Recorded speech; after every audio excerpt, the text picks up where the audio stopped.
Okay, good afternoon. Welcome to the Wednesday open public meeting. Public Works, I see we have your agenda. You want to do that one first? Well, okay. I don't know where Jessica is, but.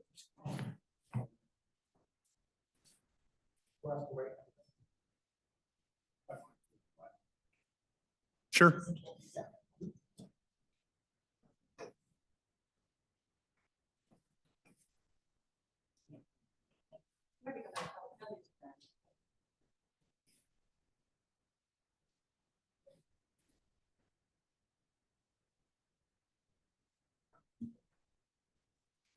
She'll probably, you can probably go ahead and get started. She'll join us. Dave Handy, Sheriff's Office. So A green light? there you go. Maybe I need her here. Dave Handy, Sheriff's Office. Commissioners, today I'd ask for the Sheriff's Office wants to hire a on-call animal control officer. We propose using our existing budget. This will not be a request for additional money. So as you are aware, we currently have 2 full-time animal control officers who basically cover 7 days a week. These folks have had amazing attendance, but now they're getting vacation time accumulated, and we anticipate some vacation happening in the future. So we've discovered it's very important for us to have at least coverage throughout the day shift with animal control. They told us they would be busy, but we're very surprised at how busy they've actually been. They've had over 570 calls for service since the inception of the year, ending January 31. And as you're also aware, these calls can be a simple, run out to a barking dog, or it can be a multi-day investigation. So I've been really impressed by the work they've done, how busy they are. And they spend a lot of time working calls, rehoming animals, trying to divert them from the Humane Society shelter, which we have to pay for. We have a shelter at the jail, and they spend a lot of time caring for those animals and basically rehoming them or adopting them out. So we have some cost savings in that area. And so we propose to use that to hire this on-call person.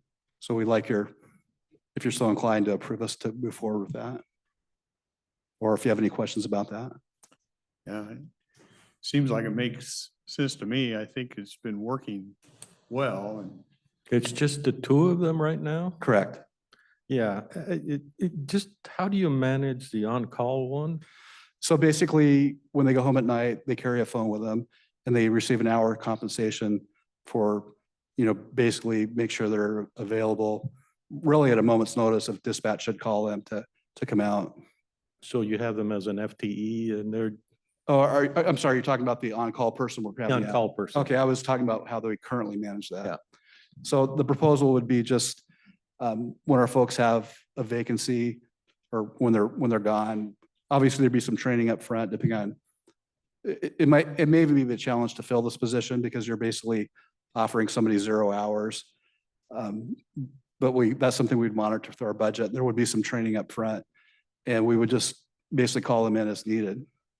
So it's not important. I mean, I think it's a good thing to do. I'm just curious. They would have a base pay and then a pay per hour. This on-call position would be basically, once they're called in and show up on premises, they would be paid. They would not be paid like a standby pay or anything like that. So if things were really slow, they may not get paid a month? Correct. Ouch. Okay. So it's basically a non-benefit, non-represented position to be available. you're just hoping to find somebody, or when you have vacations or sickness, that they can come in and fill that, Correct. That would be that spot. that would be my hope. Yes. Yeah.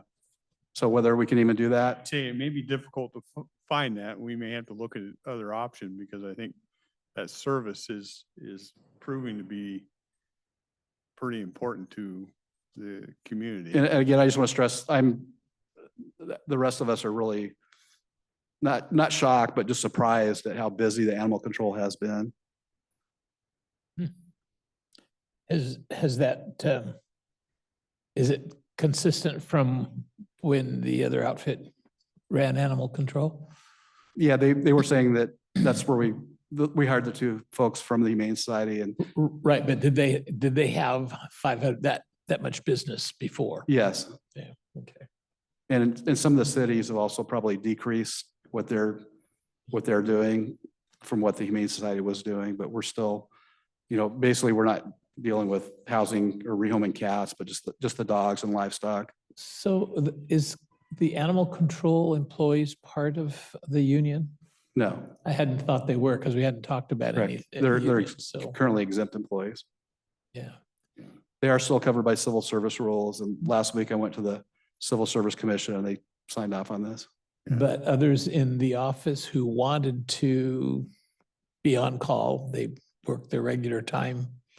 The existing animal control folks, Sure. No, Yes. not the existing, but other people in your office, would they be eligible to pick this up as an overtime opportunity for them? no, Because they would have to be able to work during the days when vacation time. is correct. I out. mean, virtually everyone else is in a bargaining unit. So that would not, Yeah. be kind of apples and oranges. And it's out of existing funds. Correct. Well, because we've been successful with our diverging people, to the shelter at the jail and rehoming animals. So we still have about 50% roughly in that, what we've broken down for our, I guess you can call our lodging fund. And the Humane Society is going to have us some numbers in about a month on what they're thinking their rates are going to be. And we'll negotiate that contract for what we have to pay to take dogs in or cats in. Well, I don't think you have any problem with doing that up here. And I always like to point out things that we try and they work. And I think that temporary shelter over at the jail has proven to work out. I think it really has. There's been a lot of volunteer work put into that as well. So there's some cost savings there. Yeah, Thanks. perfect. Okay. We're good? I don't have a Sounds problem. good. Okay, thank you. Thank you. I do have one other request Okay. from Building and Planning. Requesting to fill the Planning Division Manager. The employee put in his notice today. And who's that? Wayne's leaving. He is? He's going to Chilton. He's going to Chilton. We could ask the sheriff to take care of that. So I really would like to fill the position as soon as possible. That's to keep because our position downstairs. Other planner that went to Chilton is now at the city of Longview. right? Correct. Nick, Oh, that's right. Nick Yes. Nick Shifted went over to the city of Longview. Longview. Yep. So Chilton had an opening. Yes. Tell Wayne, I'm not. gonna be I've picking said on no. him. Yeah. We can't compete with private, No. unfortunately. You got any, well, No, we will go outside and see what we can recruit. Yeah. yeah, all right. Mhm. Yes. Yes. Thank you. Okay, Yeah. Soon is better, or the sooner the better. So perfect. Thank you. thank, Just when you get the department working on all cylinders, then this happens, huh? Yeah. Well, it happens in private enterprise too. It gets something going well and then somebody, So now we get good news, right? yes. I heard Susan laugh, so I'm doubting that we're gonna. Thank you. Good afternoon, Commissioners. Mike Moss, Public Services Director. The first item on our agenda today is the Port of Longview Tenant Way Possession and Use Agreement. You don't have that in front of you because I'm going to email to you later today along with some bullet points. It's a 6-page document that our outside counsel has been working on with the Port of Longview for the purchase of the county's 9 acres that we're selling to the port for the rail expansion for the Port of Longview. It's the first document that you'll see that will have some numbers attached to it. Some dates in there. That's why I said I'll send it to you so you can review it for next week's approval. There'll be a final document coming down the road with exhibits, maps, all that fun stuff. But this is actually for them to be able to take possession early of that land so they can start doing some of their pre-construction work out there. The number that's in there is like 2.8 million, but it's a stale appraisal because it's fairly old since we've been working on this for quite a while with the Port of Longview. So there'll be a new appraisal before the final documents are sent out. So I'll get that to you later this afternoon and hopefully have a discussion either Monday at one of your meetings in the morning, or we can do our Tuesday 1:30 afternoon since our Wednesday next week has been moved forward to the Tuesday. So that will give you some time to review, ask any questions, but it's a fairly small contract to read. So So the the closure restrictions for the rest of the landfill won't affect this strip of land, will it? I know we're moving the wellheads and the monitoring devices. And that's the only thing through closure that's, Yep, we relocated anything that was on that parcel, that section of land we're talking about, onto the actual footprint of the landfill. and it has the building or the shelter or the covering, right? Yeah, so it does have the building you can see from Tenant Way there. Mhm. We have put a mobile building on site to store any documents that are required to be on site there. there'll be a separate agreement for the relocation that we're working on, the relocation of the wells, but also relocation of those documents. So the actual relocation of the wells started this morning. Mhm. They started drilling the new wells at 7:30 a.m. So that's the wow. first step for us to move our stuff out of this parcel that we're selling to the Port of Longview. So you mentioned a location for the documents to be stored has to be on site. That'll be off of this strip, or are we gonna, it's gotta be off the strip? Yeah, so it's off the strip. It has to be, those documents have to be maintained on site for any inspection purposes. So we just got a container with a roll-up door that we can store that stuff on there and some It's parts. kind of like where all the documents were on the old Radakovich Mill site that was enclosure, right? I don't know. Let's not talk about that. All right. And, the other question that I had was, once the new appraisal comes in, what happens to that money? Does it go for employee appreciation activities up at the new landfill, or?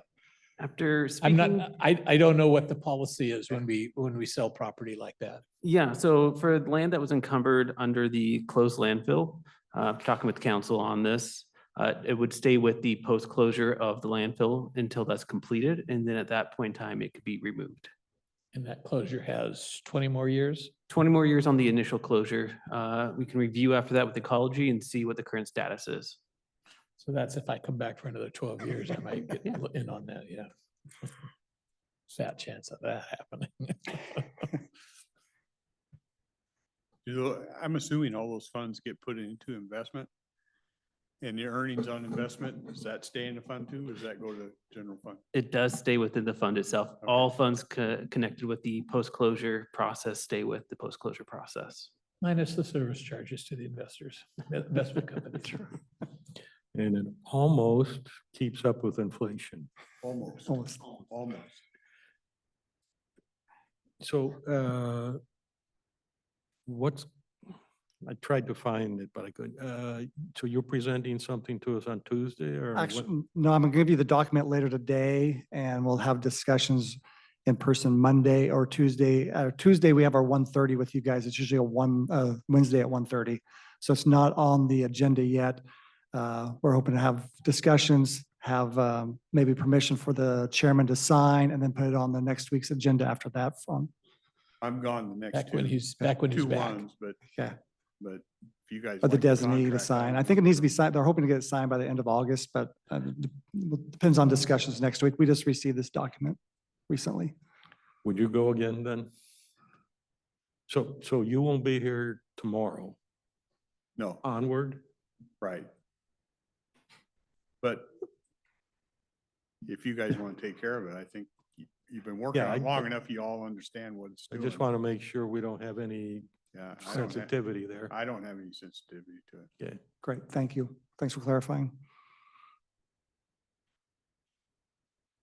We're hoping to have better news on the second one. Right before we came to this meeting, we reached out to the Port of Longview a few weeks ago, but they called me back today and the port declined having the recycling center located at Willow Grove Park. We're hoping that'd be a perfect location because they do have a camp host in place where, most of our illegal dumping at our old recycling center in West Longview happened after hours. With a camp host, they'd be able, they open, was it sunrise to sunset there? So it'd be helpful in having less illegal dumping. They declined having it at their location. So back to the drawing board. It's probably gonna be, my guess, back to where maybe originally thought would be our West Longview road shop. We started doing some prep work out there in the past, but we were looking for maybe a better location. But most of the business owners, churches we've discussed out this project with out there have declined it, having it on their property. So when I drive through North Kelso on the way to the freeway and go by Huntington, they have the recycling bins there. Is Robert Gray an option That or Mount Solo. or Mount Solo? Yeah, those are two options that we'll be looking at here along with our West Longview shop. Robert Gray is actually Oh. unincorporated, so you don't have to worry about Longview interference. Correct. Okay, The great, the thank you. middle school is in Longview, so I know it's been, you might talk to Ian Thompson to see if the school gardens can have another division to oversee the recycling center. He's the coordinator for all of the community or school gardens, but okay, thank you. just an idea to contemplate on that. Yeah. Let me just ask you a frank question. Yeah. Here, because we've heard Waste Control or Waste Connections, whatever they call themselves, we don't have an outlet for recycling anymore. They don't run it down. Right. Certain products go to recycling. products- Certain products are challenging to find homes for, yes. Yeah, and so most of it it'll end up in our landfill or it doesn't go where people think it goes. So is it really worth all the effort?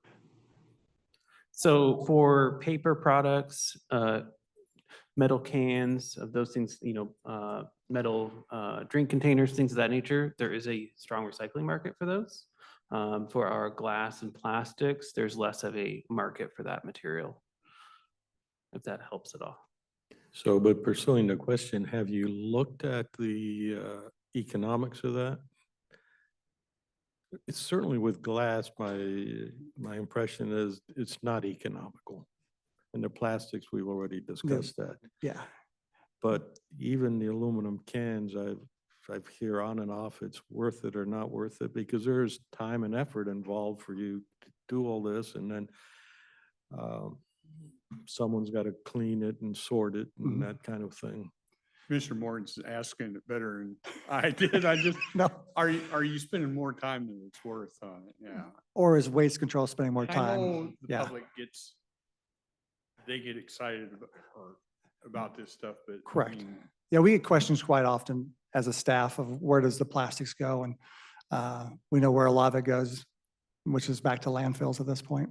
So Waste Control empties the bins. Yes, We they don't do. empty. We it, don't, no. And county employees do not handle it. It's completely up to Waste And with the Control. contract that we have with Waste Control, And they take the stuff do you have one up in the Tootle area? they have how many drop boxes? Ooh, eight Eight, sites? eight, Well, eight centers we- around the county. we did have 8 sites. Yeah, now 7. Yeah, So yeah. So what happens from your view if we had no recycling in the county? Yeah. So from a contract point of view, our contract with Waste Control, we pay them a fixed fee per ton to operate and handle the waste or the recycling at those sites. So if there are no Once- tons, then it's no, Once the material's in the bins, it is the property and control of Waste Control at that point. We don't have any control on that side. well, we don't pay them if the bins are empty. We pay a fixed fee per ton that enters the transfer station. So there's no, Oh, okay. So if there's nothing in the bins, we're still paying the same amount. So the more they divert, the less they send to you. Otherwise, it's the set fee that we pay them for the tons that they haul because they can't find a market for it. Is that right? That didn't sound right. No, so it's a fee structure for material hauled into the transfer station as a total. So the amount of material being hauled from the recycles does not affect what we pay. It's on the amount of garbage going into the transfer station. I think it's around 60 cents a ton. Right, all the garbage that goes through the transfer station that doesn't come from recycling has a fee associated with it. That's correct. The stuff that goes to the recycling today, if we had no recycling, that would be added on to the tonnage, and the fee would then be applied to it. No. There's no additional charge. It's just the total value going into the transfer station. Right, but we don't pay for the tonnage that we, if it goes into the recycling bins, that's 100 pounds, and we got 1,000 pounds elsewhere. You're paying the fee on the 1,000 pounds or on the 1,000 plus the 100? We're paying the fee on the 1,000 pounds. Right, so if we don't have those bins, then that 100 pounds is gonna go in here, so Okay. now we're paying the fee on 1,100. Okay, I see what you're saying That's there. true. Yeah. Okay, so the trick now is to put those recycling bins all over the place and shift all the tonnage there. Maybe we want illegal dumping. Sorry. They take care of the As long bins, as we but have he- enough garbage coming in to pay the rest of the bills, right? Correct. But all the illegal stuff that, isn't that why we ended up closing that one? Because of the other, not to recycle stuff, but the other stuff. Yeah, it was really true MSW garbage getting dumped there, not We're- recycling. Covering the cost of cleaning that up. Actually, most of that was covered with waste control employees. Okay. Yeah, yeah. We went out there a few times, but for the most part, it was their staff that was cleaning that up. Yeah. And most of the centers we have are fairly clean sites at this time. We've chip sealed, put better lighting up at most of the sites. It's just the West Longview one that was causing us issues. All right. Of 100% of the waste that goes to our landfill, what part goes through the transfer station here? About an eighth? Yeah, seventh, eighth. So 800,000 tons and 140, 140 -ish. 40,000 go through the transfer station here. Yeah, so it wouldn't have a huge impact. All right. Sorry about the rabbit hole. No problem. More great news, the gas energy update. You know, we gave you update about a month ago that was on pause. We got word back from the PUD last week that's permanently on pause still till probably next year they'll reevaluate. They reached out to the governor's office and a few other sources in Olympia to figure out if there's ways to move forward with their issues with that one department. And it sounds like it's on hold till maybe first of the year, maybe after elections. There's supposed to be a press release coming out, a combined press release from our department and PUD here in the next week or two. We haven't seen a draft yet, but they usually start that draft and get it our way. But it'll go out to the press here shortly about being on pause.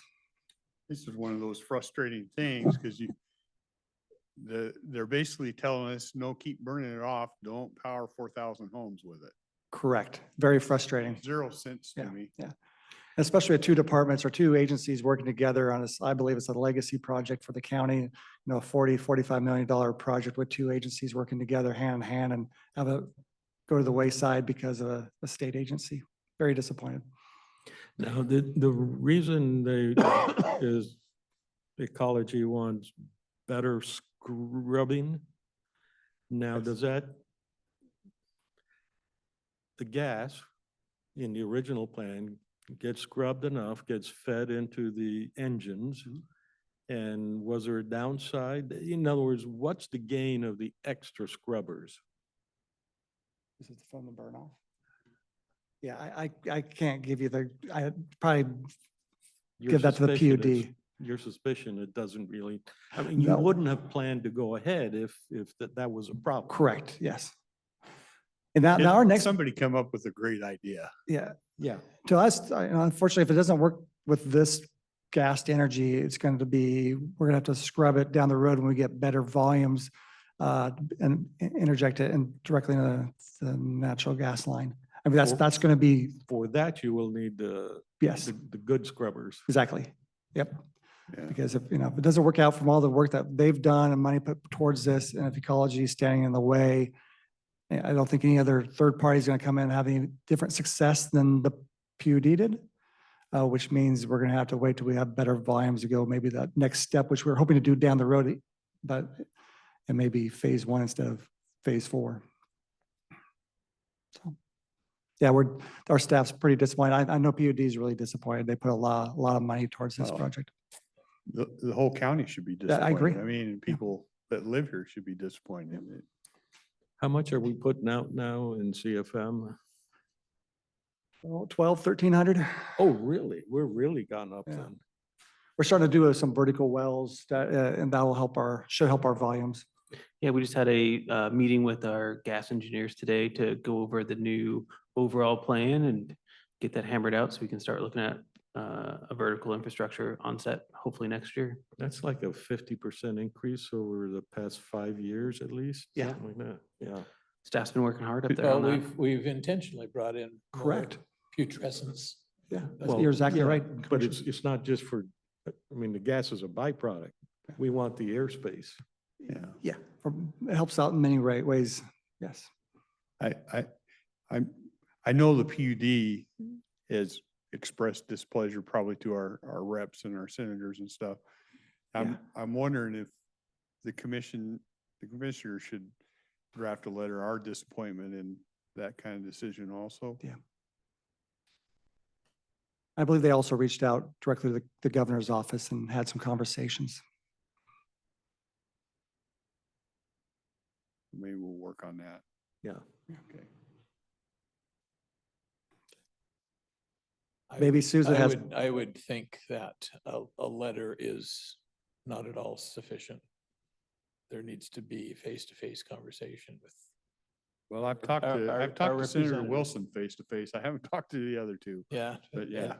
It's not in his district, but yeah, you need all 6 of them actively involved, strategizing how to resolve this irritating decision. Or we just draw a picture, send it to DOE and go about our business.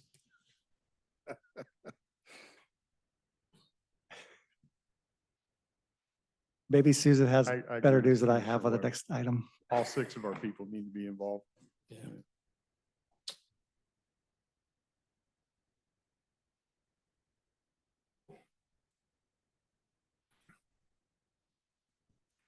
Good afternoon. I think I have better news. I have several easements And who are you?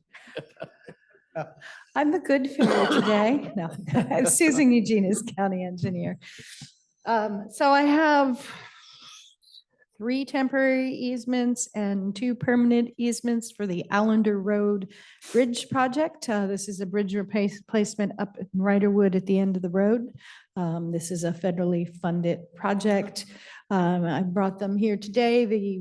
Both property owners have fully signed these, asking for permission for the chairman to sign these. He's got it as far as I'm concerned. Ooh, of course. Thank you.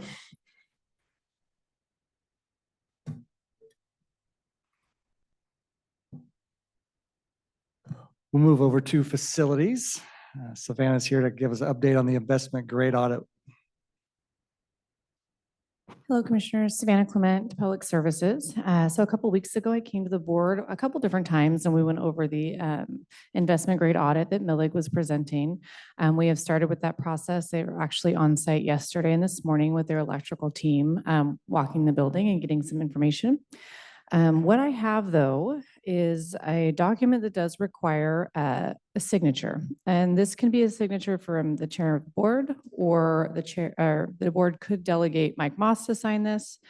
But what it is a notice to proceed on this, investment grade audit. I keep wanting to say IGA, on the IGA.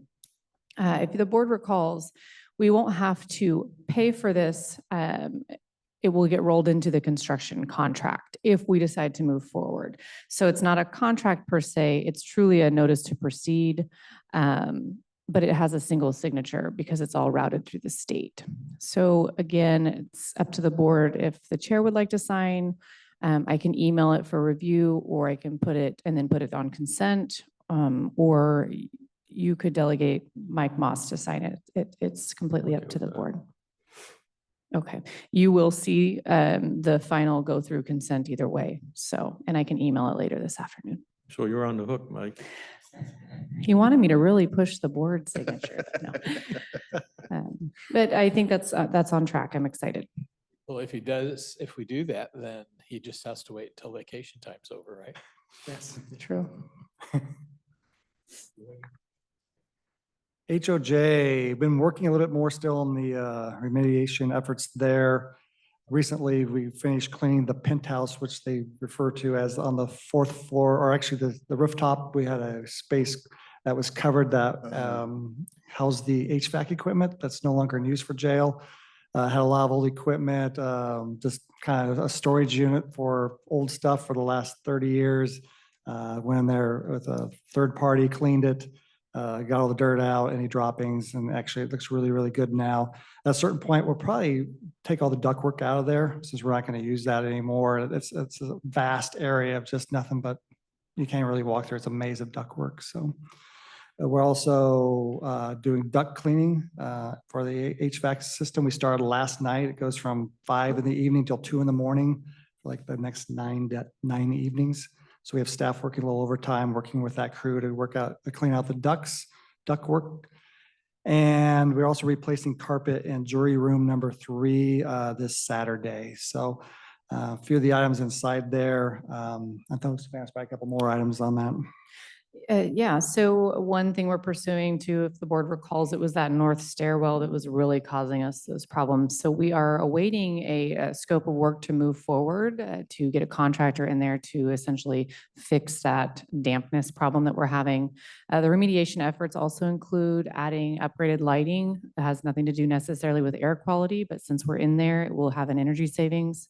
We're going to be encapsulating the walls, said that correctly, with a product that's specialized for concrete sealing. And then also we hope to add some vents or some ventilation airflow within that, depending on how the scope of work turns out from our envelope specialist. We decided to make some improvements to that north stairwell due to the fact that we had no idea how many staff members actually use that stairwell, but since a lot of this employees park in the north parking lot and use that instead of going through the front entrance, we decided to make some improvements with the lighting, airflow, painting, and after we get it fixed from the water. Yeah, especially since it was the one causing the problem. Correct. Mhm. Yeah. And talking about north stairwell, we'll talk about it next week, or north parking lot. It's on the agenda next Tuesday for us to grind and repave the north parking lot. So that'll be done in the month of September. So as you do the duct cleaning, that stirs up an awful lot of dust. How do you protect it from getting sucked into the office space? That's a great question. So essentially the team that's performing the ductwork cleaning is using kind of like the same method contractors use to seal off areas.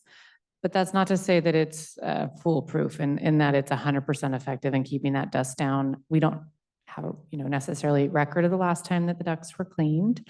So we have had some particles come through into some offices, and we're trying to remediate that and make sure that we're walking through as much as we can prior to business opening to address that if it's there. But yeah, great point.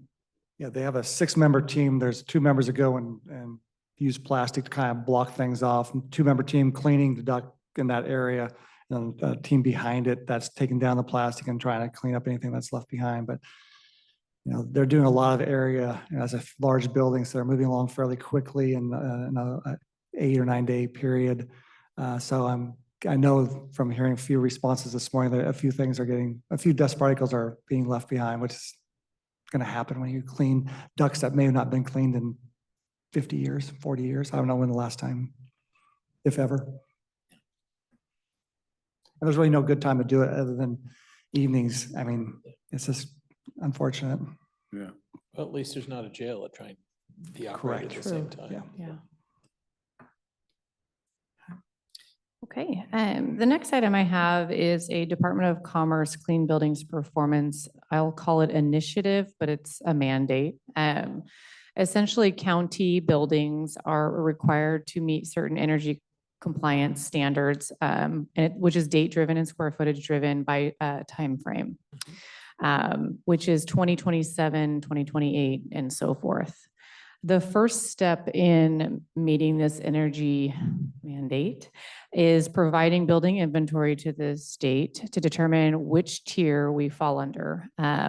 For example, tier one, I think it's 50,000 to 225,000, 220,000 square feet. We don't, I think the Hall of Justice is our only building that's going to fall under that.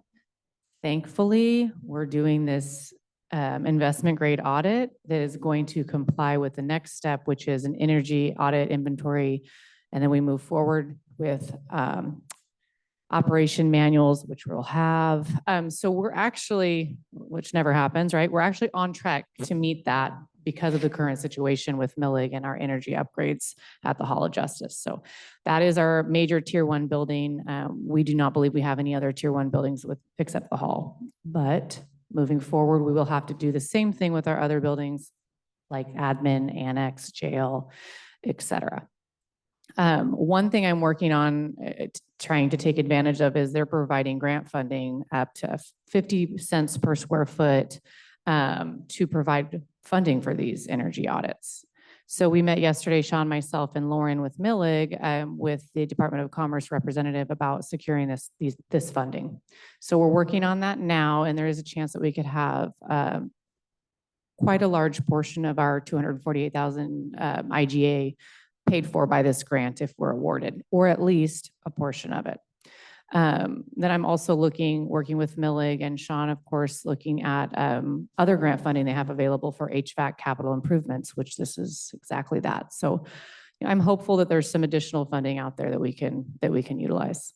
So I'll have more information though moving forward on the requirements for that clean building performance standard. So maybe not for two of you. So how has the department move gone? You For guys are out at your headquarters now, building and planning or facilities maintenance? Or Oh. are they still across the way? No, they're over at our location. Been Yeah, over our there, project yeah. coordinators have been there. Yeah. We have had a project coordinator over at Annex actually inventorying really old plans. We're trying to scan them in. That's something we're encountering, that there's not a lot of great record keeping on the plan side of it, at least digitally. So we're collecting, trying to move out of there. We actually just met with the OPD team this morning at 11. We went ahead and toured one more time. And so we're going to be putting together our game plan to move them into that location. So that part's going well. Yeah. You plan to have them moved in by the end of December? I plan on having a phase to move in, hopefully by the end of December. We're actually working on kind of some plan B, plans for at least one division because they require floor to ceiling walls for confidentiality purposes, which will require additional A&E, and construction and permitting. So that's the one office that we're looking to potentially move into another just satellite location short-term until we can get that office. So my hope is still by the end of December, we're shooting for that target. That's going to be our biggest hurdle though, is that one office that requires the actual walls. And that one division would probably, we wouldn't be leasing space. We're looking at other No. county-owned structures. Yeah. So not having extra lease space, but because they need office space for around 20 employees. Mhm. And I think phase one, we can get easily 14 or so, what we have there Yeah. now without having to build walls. But that second phase might be a little more challenging, or it may not get done till first quarter of 2025. Mhm. So, we may have to find a home for 4 or 5 people for a short term. So you're looking at first floor in this building? Behind the rolling We- wall of the old building planning office? That's one option. The other Mhm. option we're looking at is some space in the Love Overwhelming building. There's some empty space there also. There are actual offices that they require just in the short term. WSU Extension Office building. Correct. That's. different, yeah. Yes, you're correct. I should probably stop Some calling terms it. we try to avoid even mentioning. I won't call it LO anymore. I apologize.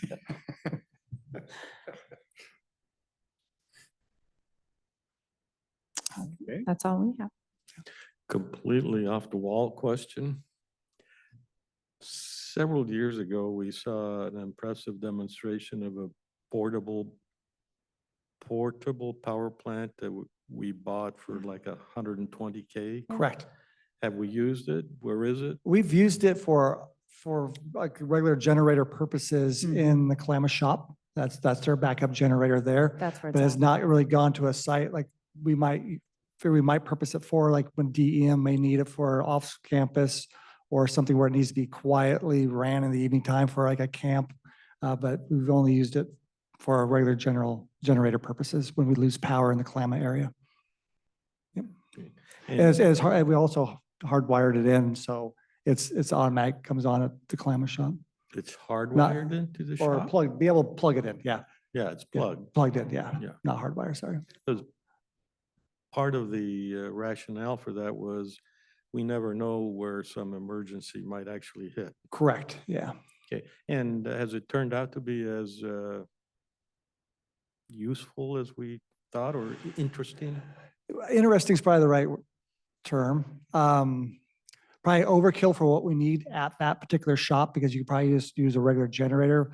As I was hoping, not hoping, it's available if a department or DEM or one of the fire districts may need it off-site for, more of a long-term, like I said, a campsite where it could be ran at nighttime when it has enough capacity and not make noise. It'd always be running as a generator, but running off the battery side of it. So we have not used that side of it.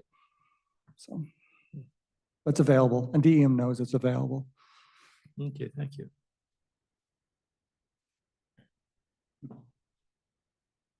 Okay, Great. Thank you. thanks.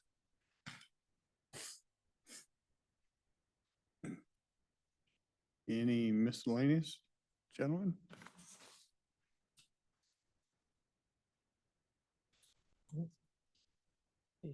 What's your schedule like? You'll be here all of next week? No, we're scheduled to leave on Thursday, and then we'll be gone the following week. Okay, so you'll be gone up to including the Labor Day weekend? Correct. Yeah, got it. Okay. Correct. And I understand you're going to be finishing up the That I'll be doing the what? ballot, the ballot counting, the recount next week. Oh, yes, yeah. Thank you. That's for Some that. days I can hear clearly and others, Well, sometimes my voice is very hard Yeah. to hear. well, I'm so used to the coughing now that I don't know how many of us plan on Wasack is having their deal in Vancouver this year. We've talked about how many we plan on. I probably will go, and I won't stay down there, but I'll probably take a trip down. Or you plan to? No, you probably, no. Okay, Two of so us, need then we permission. just need to recognize that we're okay with the Tomorrow's the registration last fee day to for get the cheaper rate. Yeah, yeah, Yeah. okay. but just this time. Next year, we're not likely to approve it. You'll probably be. You sitting won't, over huh? there. Actually, that new commission next year needs to go. That's They'll be in true. their novice stage, Yeah, and that stage We only lasts how know- many months, Rick? Yeah, it takes a while. Still does, yeah, it does. It's amazing. Okay, so as long as you're talking Wasack, is there any development? The structures changing, not changing? the only development I've seen lately is, one of the lobbyists who I think she does a good job, Juliana Rowe, is taking a position with one of the Elsewhere. telecoms. Is that Yeah, right? Yeah. So they'll probably be looking for a replacement there, but Other than that, I haven't heard anything. I haven't heard any further development on King and Pierce and some of the big counties and what they want to do. Yeah. I think it's interesting, the interim director that replaced Eric was a Pierce County council member, very active in the association, so maybe Susan? that tried to help keep Pierce County in. Yeah. Okay, we have a few minutes. Want to just recess till 2:30? Okay.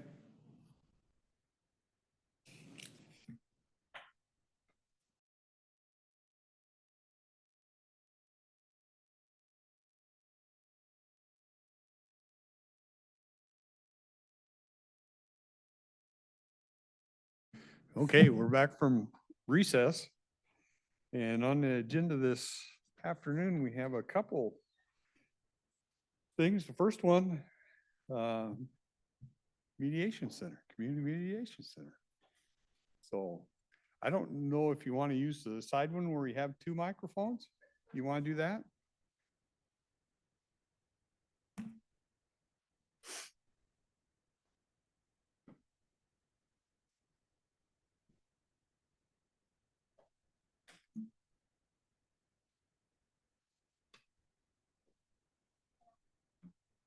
Sure.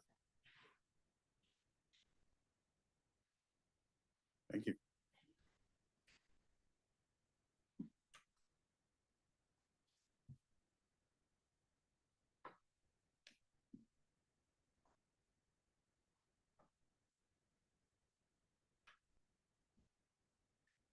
Is the green light on? Can you hear me okay? There you go. Okay.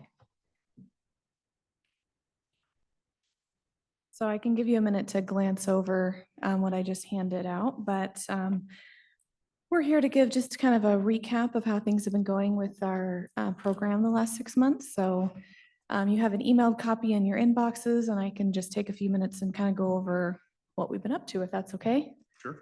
And then just ask questions along the way, if that's okay. Okay. So for the record, my name is Laura Height. Thank you for putting that up on the screen. That's so nice. I'm the executive director of the Community Mediation Center, and we have a 2-year, I believe it's just called a pass-through contract with the county. So we're about midway through that 2-year contract where we're receiving some funds to help with this particular program. So I'll go over what we've been doing with that money and in that time. We were here about 6 months ago, so some of this may be old news, but I just wanted to give a recap on what the program is and what we're doing.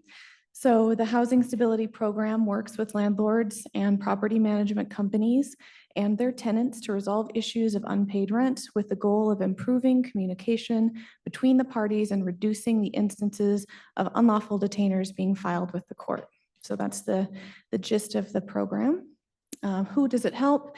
Anyone in Cowlitz County who is at risk of losing permanent housing due to lack of payment or lease agreement violations and their property management individual or company. We are a neutral third party, so we do not represent either side in this, but we try and help them communicate and resolve their issues on their own. And then how does it help?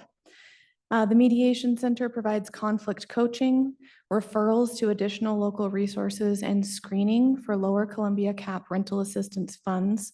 We also provide conciliation services and repayment plan assistance.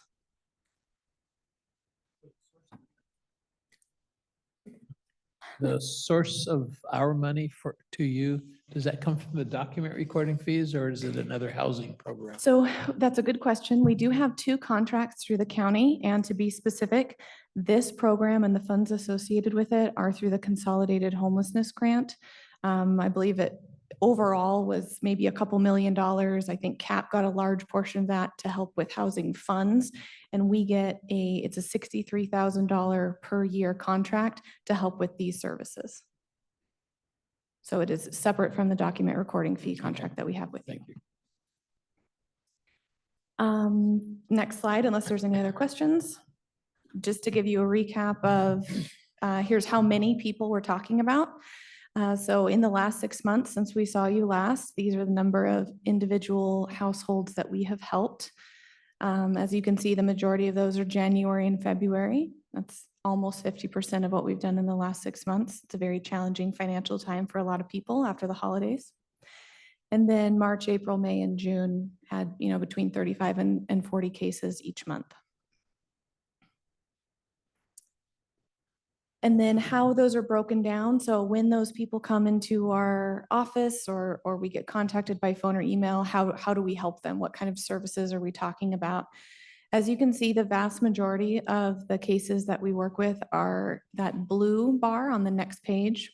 That's conflict coaching. And I'm going to go in depth about what that means, but just so you can kind of see what services we're talking about. The second most is a referral, and I'll go in more depth about what that means. And then conciliation and mediation. Those are very similar. So conciliation, when we refer to it, we are interacting with both the landlord and property management company and the tenant. So if you think of a triangle where if they're not able to talk or not willing to talk to each other, at that point, conciliation is when we're talking to one party and then communicating that information to the other. Sometimes we are talking about a repayment plan, what a tenant can afford, what a landlord will accept, that type of communication, a repayment plan, move out plan, those types of things. So, and then mediation is where they actually will physically come into the office or participate on a real-time Zoom meeting, and we'll sit down with mediators and have kind of that conciliated conversation condensed into a couple of hours and have, it's usually the same type of information, but it's just in a meeting like we'd be sitting here talking. So of these 286 over the 6 months, is it fair to say the majority of that is tenants that find you and say they're having issues? It is, don't quote me on any percentages. It is majority tenants that are contacted through our office, and they'll come to us and say, we're having trouble paying rent, we're in a tight spot. Yeah. But we do have some good relationships with both individual landlords and property management companies.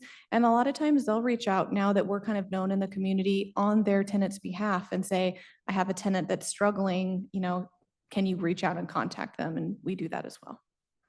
So how do the tenants find out about you? We do a lot of outreach in the last couple of years. We just came from a community resource fair over at Youth and Family Link. We're out a lot, just physically going to places. We'll set up a table, we'll have our brochures and our information, and we talk to people that way. We have a website. And then through the ERP program, which was it's a sunsetted program now, but a couple of years ago, it was the eviction resolution pilot program. We were able to establish a lot of relationships with individual landlords during that time. And since this is a similar continuation of services, a lot of times people know us from that previous program and will say, hey, are you still doing that program? And we'll say, no, we're not doing that, but we are doing something similar. How can we help you? So it's a lot of word of mouth, and then just being out in the community and talking to people. I imagine that the individual property owners are pretty happy to have your help. I hope so. Is that true of the property management folks also? I would tend to think they're a bit more high-handed. The great news about, companies as they grow is they can internalize a lot of these processes. They'll have their own human resource department. They'll have their own sort of internal mediation systems and processes that they use. So once a property company gets large enough, they sometimes find that they do not need our services and they'd rather deal with it in-house. So they would use their proprietary resolution services. Big distinction, though, is you're neutral and Yes. they're not. Yes. Yeah. Could you say that louder into the microphone? Yes, that is a huge bonus. And at this point, the beautiful thing about being able to receive some funds from the county is we provide all of these services completely free to landlords and tenants, which is something that even if you are using your own organization, you're paying your own staff to do that. And we, for the next year, are able to offer these with no charge to both parties. All right, Okay. let's switch on. So I wanted to talk a little bit more about what conflict coaching is. As you can see, that is Out of the 247 cases in the last 6 months, 155 of those fall in that conflict coaching range. So what do we mean by that and what are we doing? So when folks contact us, and I'm just going to use the example of, let's say a tenant has contacted us, because that is the most common case. We listen to what's going on and we hear their story. Most likely, they have a complicated backstory. They have more than one issue in their life. Not being able to pay their rent might not be the only thing. So we listen to kind of what their 360 circumstances, and we see, first of all, is this a case that we think we can help them with? Sometimes we'll refer them right out and say, it sounds like you need specific legal help that we can't give you, and we may turn that into a referral. But we listen to the unique situation and challenges of each client because each one is a completely unique snowflake of a situation. We find out if they're in a domestic violence situation. A lot of folks are waiting for Social Security benefits, or they're waiting for benefits from a job. And we talk to them about timelines there. They're unable to find full-time work. And we try and figure out kind of what are the parameters that we're working with and what assistance we may be able to direct them toward. We also ask tough questions about taking practical actions. So if they're not currently working or not working full-time, is there a reason why? Why not? Do they need a second job? Did they have a roommate that moved out? Do they need a new roommate? Asking some of those questions to find out in the black and white situation of, yes, I know this is maybe in an emotional time, but realistically, are there practical solutions that are in front of you that you can take? Is there flexibility in their budgets to prioritize paying rent over other things? Sometimes people just kind of need to talk that through with somebody to find out maybe they do have the money to make a repayment plan, so we can work with them on that. And then providing communication strategies to individuals in conflict. A lot of times, I struggle for a percentage. Overwhelmingly, this is a communication issue as much as it is a financial issue. So a lot of times tenants are nervous to talk to their landlords or property managers, especially if they're renting from a friend or a family member or someone they've been a really good tenant for a long time. Things have kind of gone south. They're unsure of how to approach the situation. So we can provide them with some coaching on how to start that conversation with their property manager or landlord.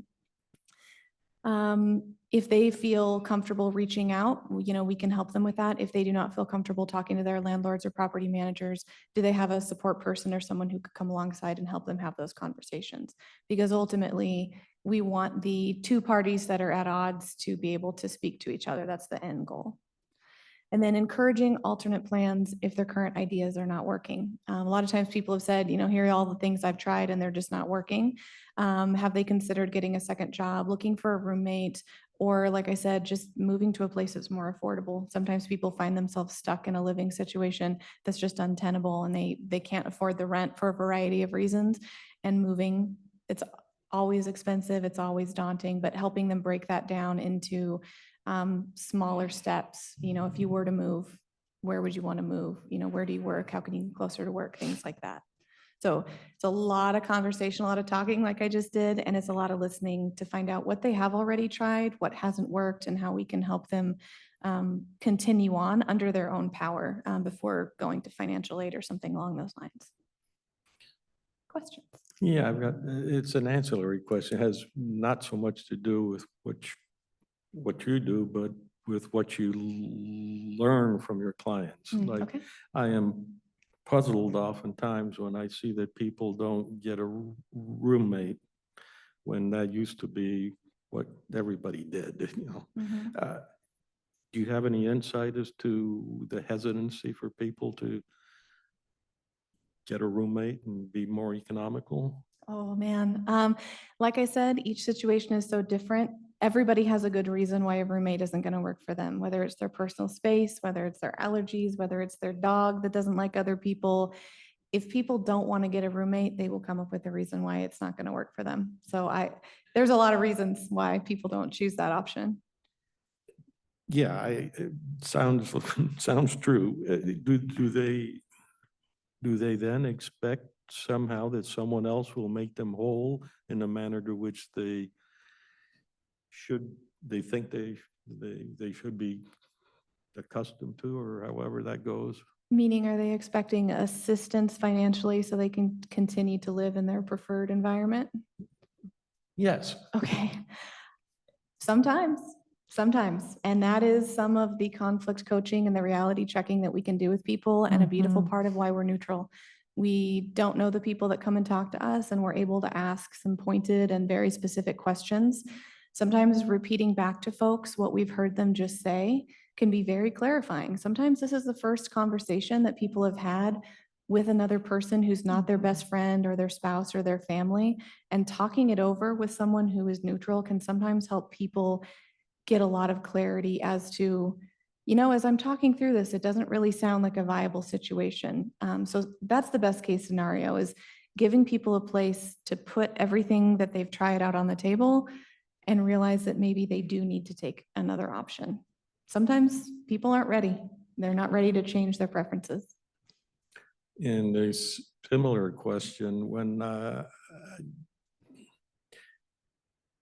I see job postings all over the place, but what's the problem with people that say they cannot find full-time work?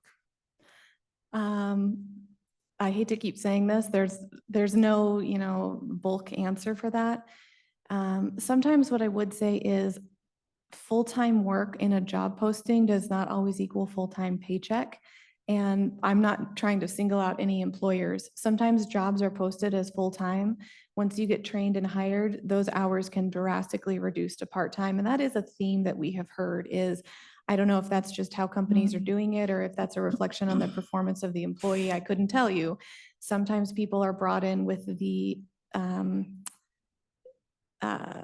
promise, I hate to say that, of a full-time position that does not end up that way. And what they end up with is a part-time job that then going out and needing to find a supplemental part-time job. Now they have two work schedules that they're trying to get to not conflict with each other in addition to their personal lives and children. And that can be very challenging.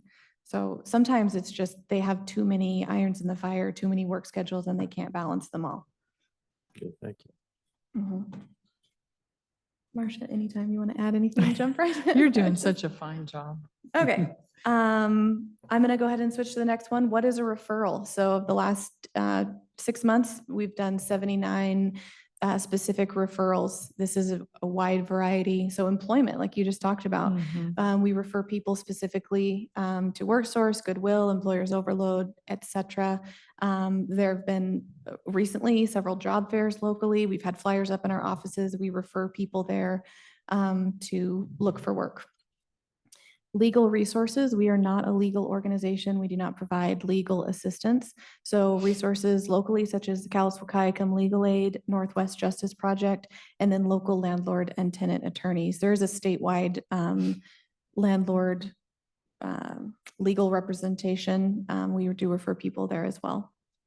This is a topic that I do feel comfortable sharing because with all of the involvement we have in the community as far as tabling events or any kind of something special in the community, we usually have a table there with our resources, and we go around and we talk to other agencies and nonprofits to find out exactly what their services are, to become more educated, so that we go back to the office, share it with office staff and say, if you've got a tenant or a client and there's nothing we can do to help them, you can refer them to these other agencies. So we're very familiar with all of those that are listed up there because we've specifically talked to the staff and the directors in their programs. And we always appreciate sharing back and forth information so that we can network in the community. Thank you. Basic services like showers, laundry, transportation available to residents of Cowlitz County. There are some providers and organizations that target specific groups for aid, such as veterans, seniors, families with young children, et cetera. Language services, this is a big one. For interpretation, we contact folks from the Ethnic Support Council. I know they're not the only place that does interpretation. But that's something that sometimes there's just a language barrier. Folks have received eviction paperwork that is not in their native language, and they need to figure out what to do next. And navigating folks to the right resource is a big step in the right direction. Utilities, assistance from local churches or the Salvation Army, specifically from or for payment of utilities. Then financial help for immediate relief to prevent eviction and maintain current housing. And that specifically is from Lower Columbia CAP. That's the majority of the Consolidated Homelessness Grant. I believe the majority of the funding went to Lower Columbia CAP for disbursement to folks in this situation who really it does just come down to a financial hardship. And then emergency shelter from the Emergency Support Shelter, Family Promise, or Community House on Broadway if folks need a place to stay immediately. So you mentioned utilities with the Salvation Army and churches. Lower Columbia CAP works with the PUD Mhm. to Yes. help assist with utilities. Correct. Electricity bills. They do, and I am not knowledgeable enough to speak on exactly what their criteria is. I know that each organization that provides aid has specific criteria, and sometimes if they don't meet the criteria of one organization, a church or Salvation Army might fit their specific situation. So that's why there's a variety. We do try very hard because people have opened up and we've done that listening that we've done with the intake and we've heard about each person's specific situation, like I spoke about earlier. We try and really find out where to refer them so they can get help right away. When you are struggling and homelessness is knocking at your door, so to speak, it can be really daunting just to be handed a list of local resources and say, there should be someone on this list who can help you. Start calling phone numbers. So we do try and tailor the recommendations that we make to what we have heard them just say and point them in the right direction so they don't have to go through 25 people before they find someone who can help their specific situation. So you mentioned the role that churches play. There's another one that is not on the list that's be pretty useful. And that's, they use the term fish, but they get food resources Yes. from CAP and then distribute that again. But it's different churches, and so the location changes, and you have to know the schedule to make that referral a little bit more effective, but. Yes, and that is an organization, you're right, it's not on the list. That is our organization that we are familiar with and we have referred people to use their services. Thank you. Anything else on referral before we move on? Yeah. Okay. Aaron, go for it. Where do you send a veteran? That's a great We question, have, Marcia. we have a couple veteran offices that we send them to. It doesn't appear that a lot of them are a great help to our veterans in need. That's what we found through experience, and we've tried to find some new resources that might be more helpful because we've so much as even walked them to the office down the street, and it hasn't been successful. So I think in that area, we're kind of lacking, but what we have learned, and I can't name them off the top of my head, there are a couple of agencies that will help the veterans also, but they're not listed as a veteran resource. So we're still educating ourselves as to all the ways we can help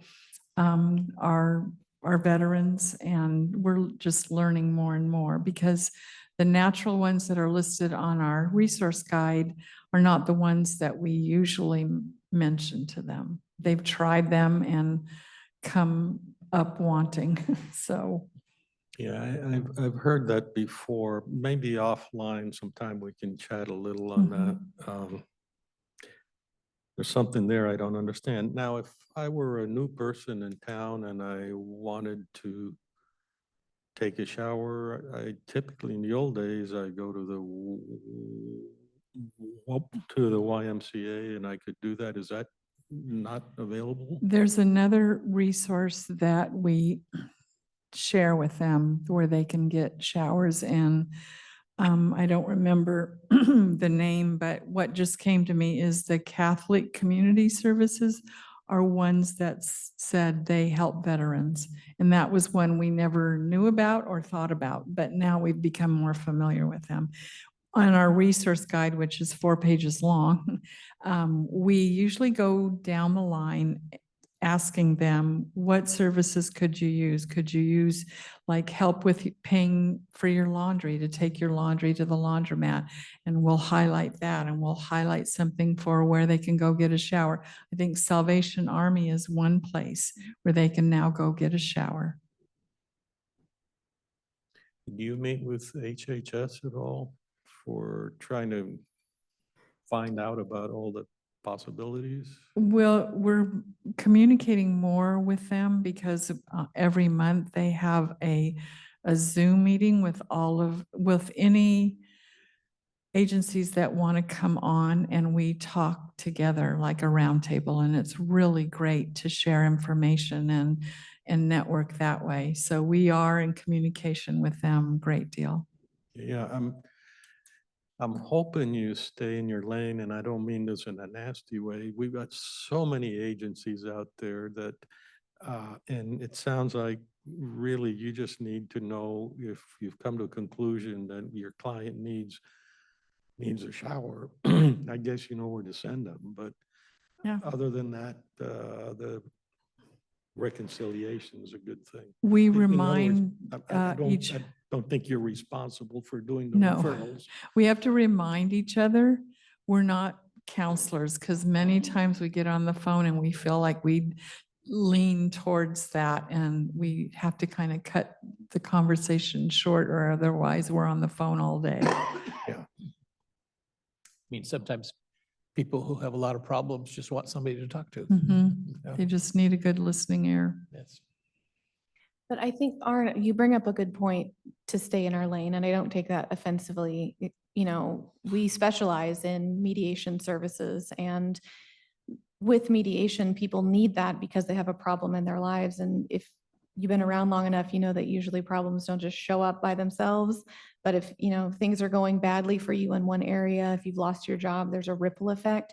And I think that what we're trying to accomplish is recognizing we are there to provide mediation and conciliation services, but it's impossible for us, I think, as humans who care about our community, to really isolate and only address that one issue. And so Right. because we hear it all, we try and help with specifically what we are trained to do and help them with the mediation and the housing portion of that, and make sure that they leave with something tangible for their next steps down the road. We don't help people write their resumes and take them to job interviews or any of those types of things. There are so many good resources that we're still learning about. But yes, a part of our job is, because we have heard all of this information, how do we, with a good conscience, make sure they have all the resources that we know are available in the community before we send them on our way? Even if mediation doesn't end up being what they need, they still usually leave with somewhere else to go, another name on the list to check off. I'm completely in agreement with you. In fact, I typically feel we don't have enough of a holistic view of a problem. So we focus on something that's maybe just a symptom, but then anyhow, I'm good. These are good questions. Okay, so if we want to go to the next question, does mediation work? And yes, if we can get there is our answer.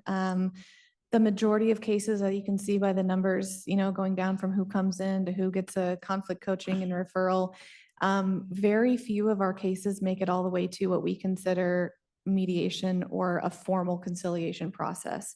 And if they get there, it works. You know, out of the 13 that we can say we've worked all the way through from intake to a mediation or conciliation process, we get, you know, 12 of those folks, those pairs of landlords and tenants and their property managers have reached some kind of an agreement, whether that's a move out plan of, you know, I need some time to move out to save some money to get a deposit, and it's working that way. It's an agreement because it avoids eviction. It avoids the costs, the courts, the damage to your credit, the emotional trauma, all of that. That's what we're trying to avoid, is people going to unlawful detainer court if we can avoid it. So sometimes an agreement does mean a move out, but it doesn't mean eviction. And sometimes it means they reach an agreement on a repayment plan or something along those lines. And then, you know, we have folks that get all the way down there and they still can't agree, and that's okay. We can't make them. So I'm confused. Yes. That's normal state. The universe of began with, that was moments ago, so 200 and some odd numbers, Yes. right? Mhm. And out of that, we're only talking about 13 here. So how do we get down to 13? So that's a great question. So when folks go through our program, the services by type, I think it's maybe page 3 or 4. Conflict coaching is 155, referral, conciliation, and mediation, that makes up that 13. So by the time people get to mediation, they may have had these other conflict coaching and referral services. A lot of times, this conflict coaching, people are closer to a resolution than they think. And that 155 means that they came to us, but they didn't need further services. They weren't in such a bad state that they needed mediation. So we can, help them resolve their conflict before they need to get all the way through to that mediation. Sometimes it's the landlords or the property managers refuse mediation services, and because it's voluntary, we can't force them to do that. So that number 13 at the end, that is people who need the services, meaning other remedies have not worked, and they both agree to mediate. So it really is, it's a fine filter by the time we get down to the end of it. Yeah. And I do want to make a distinction. Everything that we're offering, we consider mediation services. Whether or not we get to a formal sit down at a table mediation is different. I think that all of these services are geared to conflict resolution and keeping people housed, whether or not they need that formal mediation. I'd love that number to be higher, but sometimes people can reach their resolution before we get to the table. I don't know if that helped clarify what Oh, you're it did. asking or It not. It did quite well. Okay. Okay, thank you. I think the numbers were that of all your clients, mediation failed once. Yeah, formal mediation fails once. Let's look at it that way. But you look at, of all the clients then, it wasn't successful 1 out of the 249 cases. So I like the way you look at getting that. to your broader definition of mediation services, it's working on all different cylinders. Yes, yes. Is he on your staff? Not yet, but I hear he's retiring soon. Okay, so highlights, we can, and then any other questions that have come up, please feel free to ask. Of a total of 449 individual cases representing local households in conflict have been open since July of 2023. So when this program first started, July of last year, that's the total number of individual households that we've helped. That includes that number that you just saw.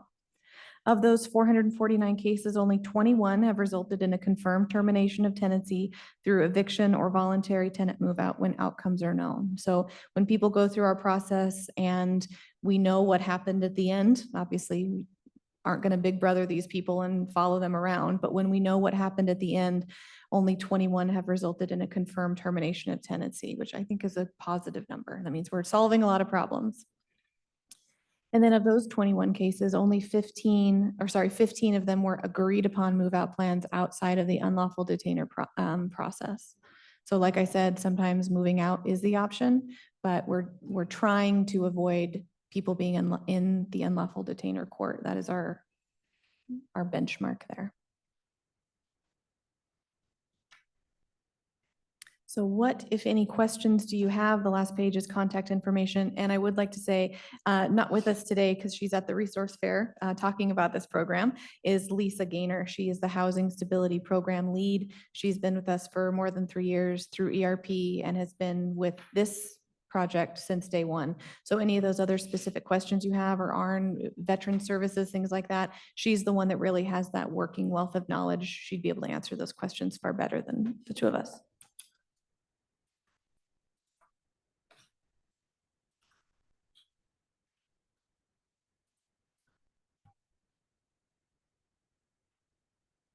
So I have a lot of times it takes some amount of history before you can really do a thorough understanding and evaluation, but for what we've given from the county, it seems quite a bargain. Yeah, I'd agree with that. Yeah. And so, Are you suggesting they need more money? well, it's think that's what I always heard. interesting. You do want to spend money where it's effective, but money is a double-edged sword too. I've seen a lot of organizations just blow up upon growing up, if you will, or they blow up rather than grow up. So I'm assuming you will be asking for some more support financially at some point. At some point down the road right now, so we have fund diversification. Obviously, we get some money through the State Department of Commerce. We have our client fees through other programs. The money that we receive through the county, the $63,000 per year, does not pay for everything that we need for this program. We supplement with our own funds, right? So to continue on, we think that housing stability is a valuable, thing that we can bring to the community. So we're always going to be involved in housing stability, whether we have direct support financially from the county or not. It's very helpful. I don't think we need any more money for this particular program. We're working very, very hard. But it's very rewarding and we're happy to be a part of it. So at some point down the road, if we want to grow into a new program, we will certainly, come and ask for support from the county because it is a county service. It's not just Longview, not just Kelso, it really is a county resource. But no, we don't need any more money right now.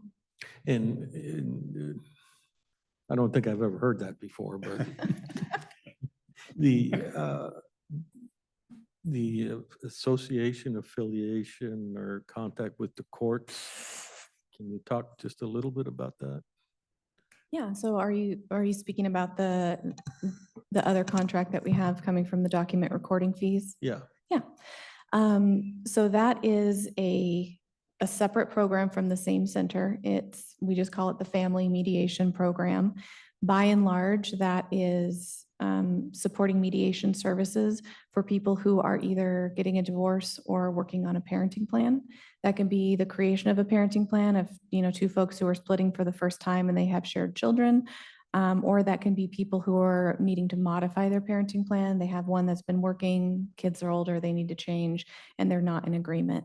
That's the majority of the cases that we do. So most of our mediations are parenting plan and divorce type mediations. And that's where that funding goes. On a to support that. voluntary basis, or does the judge sometimes say, you will talk to the mediation center?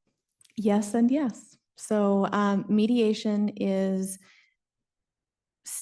state statute says that mediation is voluntary, meaning we cannot compel, even the judge cannot compel anyone to participate in mediation.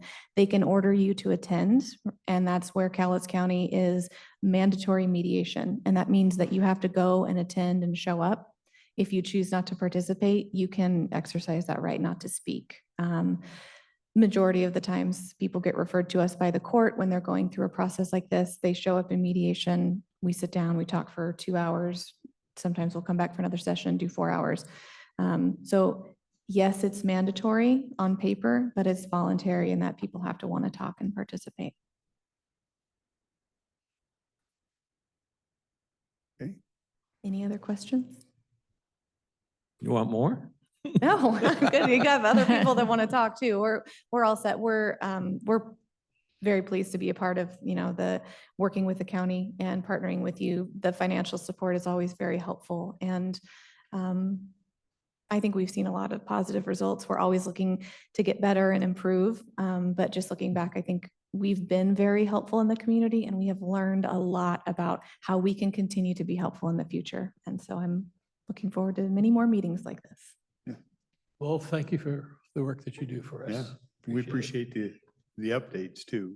We don't always get course. those. So thank you for your time. Thank You're you welcome. for the Thank you. encouragement you give us. Yeah. Thanks.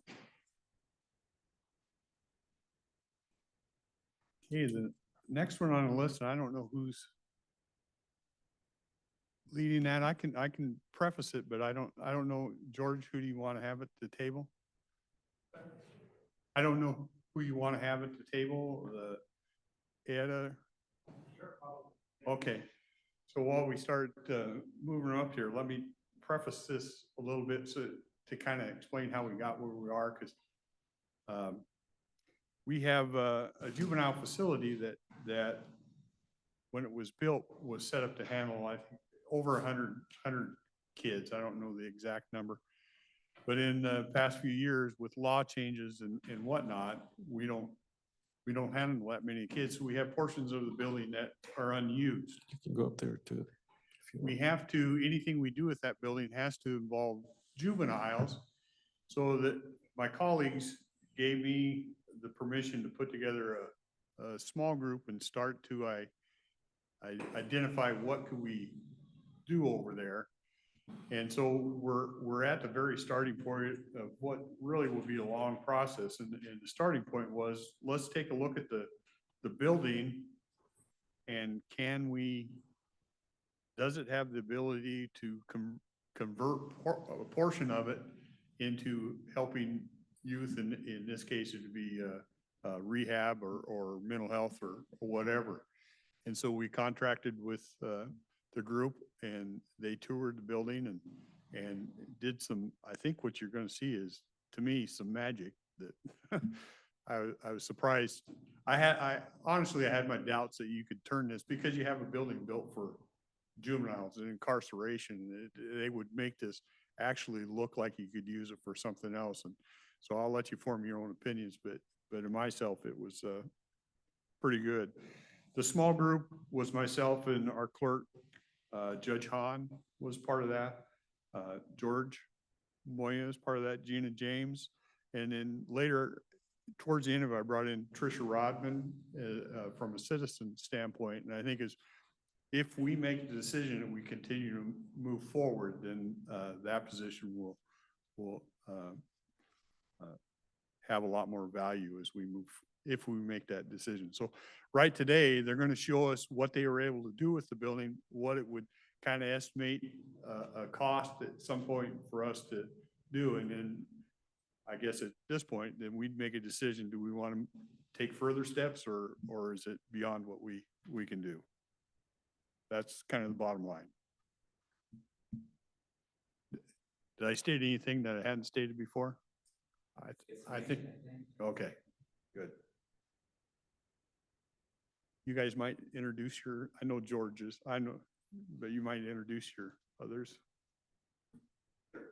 My name is Don Bufar. I'm the principal. Make sure the green light. Now it's on. There we go. Perfect, thank you. Yes, my name is Don Luthard. I'm a principal at Ada Architects. We're located in Longview and in Battleground. And with me today is John Yoon, who was pretty much the project manager running this survey and study with us. And then Ryan Wing, who's another principal from a firm, who has extensive experience in residential treatment facilities as well. So I'd like to turn it over to John, maybe to kind of walk us through the steps that we took. Thank you for letting us be here today. And if I might say, these microphones are more useful if you're closer to them. And yeah. And if you turn them on, I learned. All right. So we'll just go through this quick slide package that we put together. It's just a comprehensive overview of some of the context and scope of what we looked at for this feasibility study. If you go to slide number 2.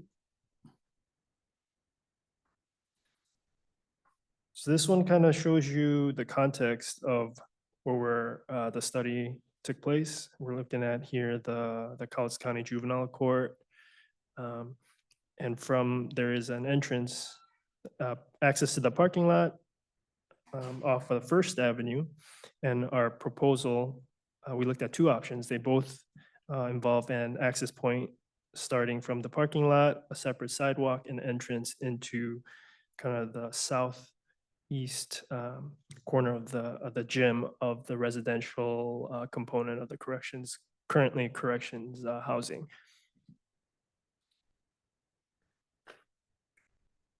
If you go to the next slide, please.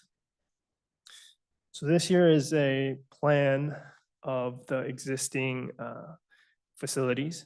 And what we looked at, if you look on the right side, it's four quadrants of housing currently.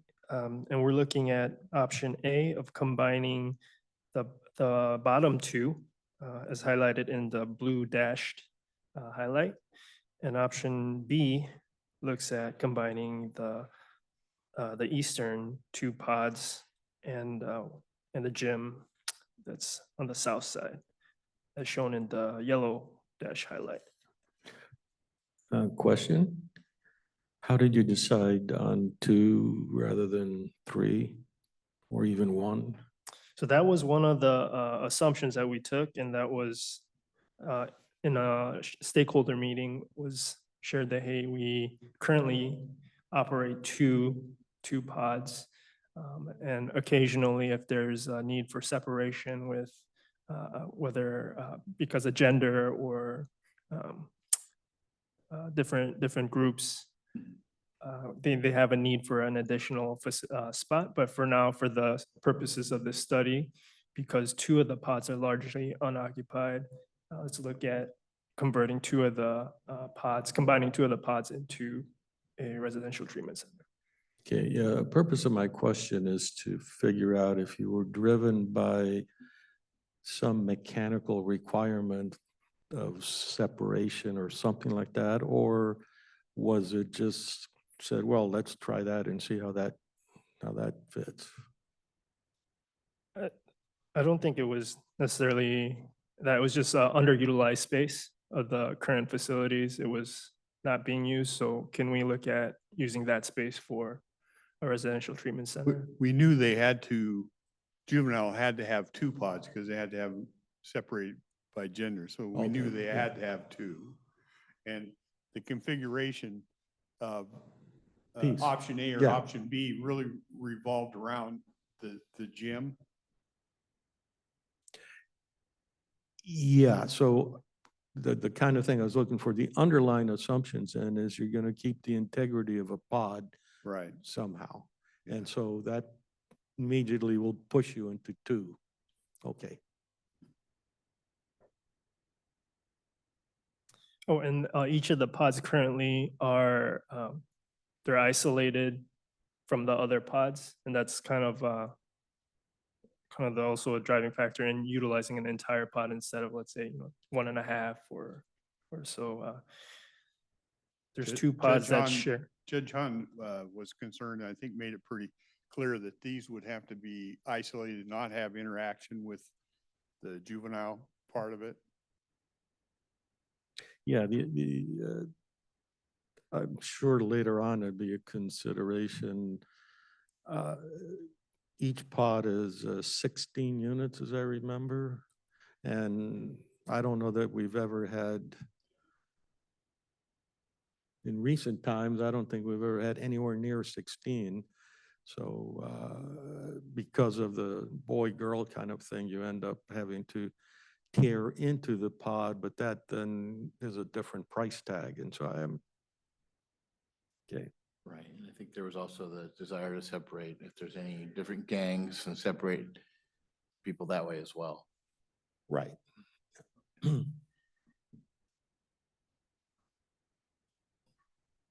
If we go to the next slide, please. This is our option A, level 1. And what we looked at in, it's not in this slide deck, but we have a spreadsheet of all the different spaces that were minimally required for the state's Department of Health licensing requirements. So that was kind of the basis of design and space planning. And if in the future, if there are additional requirements by the insurance carrier or service provider, this would need to be revised or looked at again. But for the purposes of this study, we just went off of the state of Washington's Department of Health requirements for licensing. So option 1 or option A, we look at dividing the residential components to 2 separate wings, the left and right, the central space, which used to be an office and treatment rooms there, and a gym that's kind of reallocated and subdivided into support spaces. And as you can see from the red arrows, It's kind of how the circulation as you come in from the lower left kind of divides up, and there's a relatively linear path to accessing the two separate pods. And the blue arrow you see at the top, that's kind of back of house access, connecting back to the current facilities, existing facilities, and their intake and laundry service. That's kind of being utilized currently for the other two pods. The next slide shows level 2.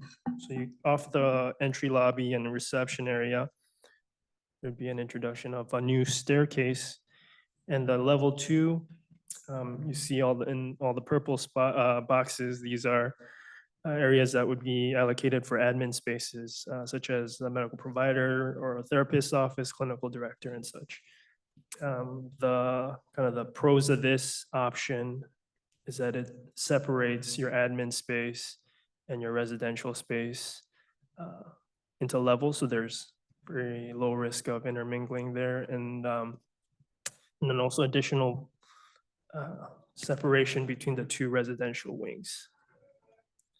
The The second, question, this is the level that now if I walk into a pod, I look up and I see all the cages, if you will.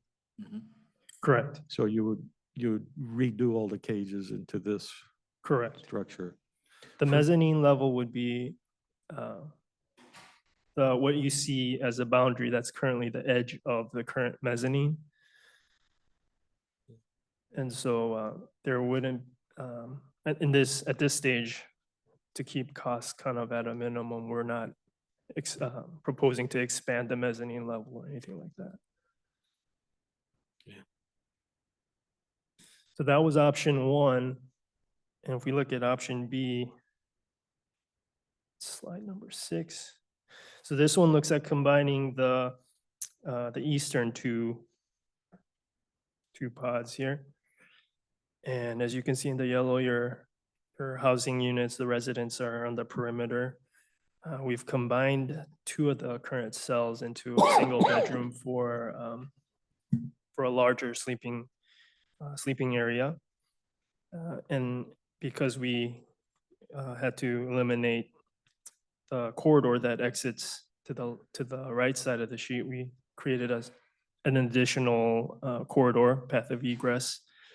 But the advantage of this option is that your nurse station in green is kind of consolidated, so that reduces, I guess, the number of personnel that would have to monitor the 2 different spaces. And then your brown or your service support spaces, that's kind of underneath the current electrical space that's on the second level. So that retains. Unfortunately, with this one, you'll see that there's a lot more elbows in the red arrows, so blind corners and a little bit more inefficient use of space for circulation. Take a little license here, the chairman he's got a big gavel there. The ironic thing is that I made it, so he'll probably use it on me. Just not to get mired in the details, but what is the fundamental difference between A and B from an operational standpoint? So, I understand the location and all that kind of stuff, but that's not too consequential to us at this point. I think operationally, I think it's similar. The only reason we looked at the 2 different options were to see how it would affect current operations if we were to take the pods at the end of the building versus separating this corridor that runs down the center of. I think the I current understand that, but the board probably doesn't really know too much of what that operational flow is. That would be George. So I would rely completely on George saying this works and this works, but not as well. So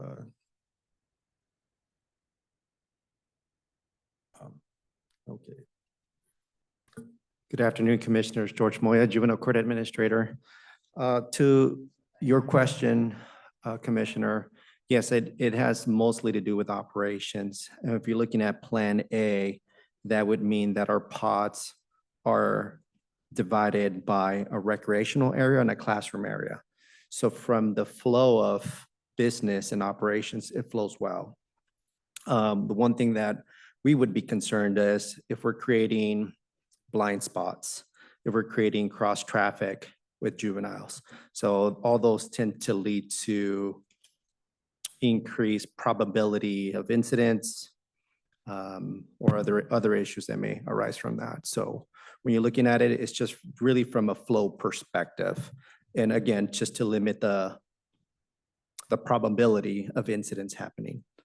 And you've been with the development up to this point. You've been Since the Yeah. start, yes. So, did you learn anything between A and B? Like, do you have a preference? And I do. I prefer A over B, mainly for the main reasons that I said. You know, you limit the blind spots, you so limit the only cross reason- traffic. The only reason we consider B then is because it's significantly more cost effective for construction or something like that. I'm not sure in regards to the cost and the difference between A and B, if there's any cost difference, that I'm not sure. Right, so I'm really asking, what's yeah. the driver that causes us to think that we need to consider A and B rather than just, hey, here's A, does it work for us? So the, excuse me, so for the purposes of the feasibility study, I think that was the reason why we looked at it. We weren't sure what one option had advantages over the other. And in order to determine that, we looked at implementing the minimum required spaces into the given footprint and the impacts that it has to the current operations. Excellent answer, okay. Yeah. Thank you. And, I would say that I also favor A, and one of the reasons by that, if it worked and things grew, if you recognize the building from those two facing out, there's room for expansion for office or something out that front, easier than I think the other way. Okay, and there's an issue always with situations, safety of the staff, exit from the second floor, that's all been taken into account and thought about. Yes, those are safety and separation of staff and the residents. Those were factors taken into account and reported in the feasibility report. I think if desired, I believe Kelly can send a link to that file. Option A has a greater capacity though, doesn't it? As far as capacity, the bed count, option B, there was one more, 25, and option A had 24 beds. And as alluded to before, if in the future the insurance carrier or other providers have more requirements, such as they need an inclusion of an isolation room or something like that, that would have to come out of one of the bedrooms. So that's another, in the future phase, I think we would have to reevaluate some of these spaces. But for now, I think what we did shows or meets the current requirements for licensing, state licensing.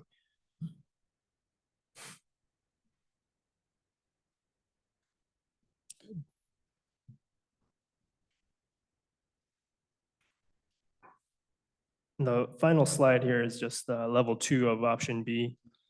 And unlike the first option, we retain the second level of one of the residential pods. And then all the admin spaces go on the second floor of the lower pod there. So there isn't an extended admin wing, but that's, I guess, both depending on how it's used and who is using it. the additional spaces on the upper right can be both a strength or a drawback. So I notice a second set of stairs. There's no, the two levels aren't connected. Upstairs, you have to go downstairs to get to one side. That's correct. Yeah. Currently, that gray area in between the two pods is a mechanical space. Yeah. So you talk about a lot more places to hide, a lot more hidden corners, particularly on the first floor and for the option B.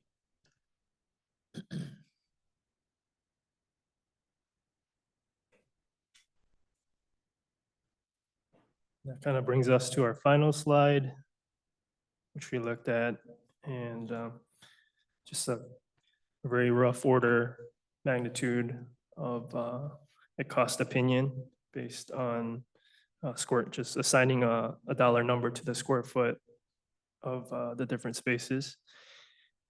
And option B, actually, because there's more space, more square footage needed for renovation, it comes out a little bit higher at 8.4, and option A is 8.2 million.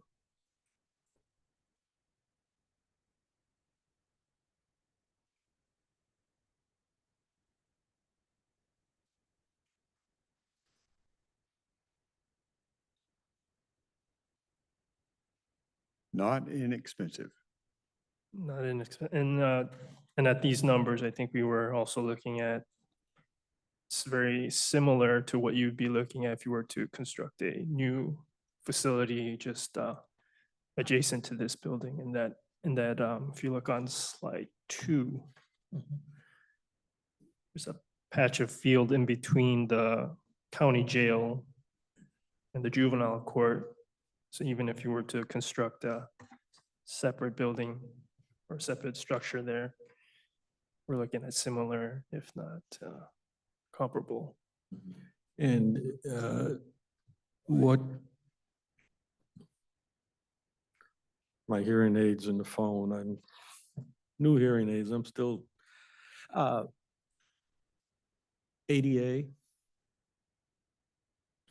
ADA compliancy So- has been looked at. as So well. the staff on the second floor, no elevator. In this version, it was not required just because of the amount of square footage required in the mezzanine. If we were to look at expanding that or increasing the need, I think then we would need to install one. I don't know if that's a problem or not, so I'm just a troublemaker here right now. George, is that going to be a problem? You know, It isn't to you now, right? I'm sorry? It's not a problem for your operations now. It's not a problem for our operations, but because we have room and capacity downstairs.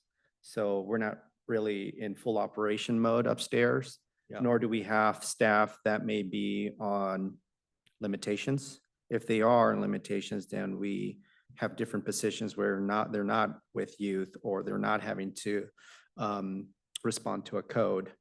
But yes, that's an excellent question. The assumption here is that even a clinical supervisor or a nurse or whoever may be occupying that office, the assumption is that they don't need any ADA accommodation. And so that's an excellent point. So I'm curious about you saying that to build a separate facility from scratch would cost about the same. Although it would probably have an elevator.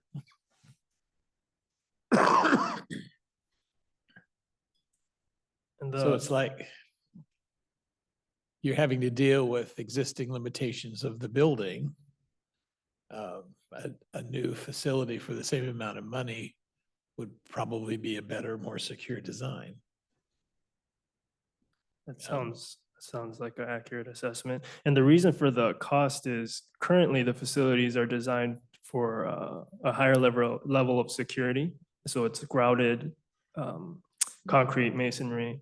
And in order to demolish some of that, to combine spaces or reallocate some of the rooms for to subdivide into the spaces required to smaller spaces, the amount of renovation that would be needed is extensive and almost irreversible if the space was, if the need for increased corrections need came up, many years down the road. And so in order to make that kind of a renovation, it would be a lot higher than if you were to create or construct something similar of function with less security. Then we have another building to maintain. If we were to do that as a separate building, would the location then be on the table? Does it have to be there? Doesn't have to be there. Okay, Then location be on the table, yes. yeah.